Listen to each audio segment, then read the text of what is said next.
গন্ধ মাদনে গিয়া কালনেমি দিলেন দর্শন। কালনেমি গন্ধ মাধন পর্বতে গিয়ে কি করেছে? সুন্দর একটা আশ্রম তৈরি করেছে। আশ্রম তৈরি করিয়া সে জপের মালা টানতেছে। কেমন করে?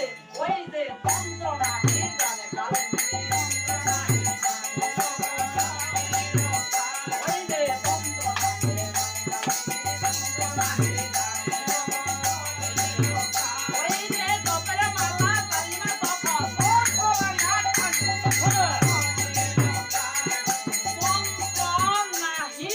কালনেমি যন্ত্রণা জপের মালা ঘর ঘর করে টানতেছে আর রাম গুণাগুণ কীর্তন করতেছে। জয় জয়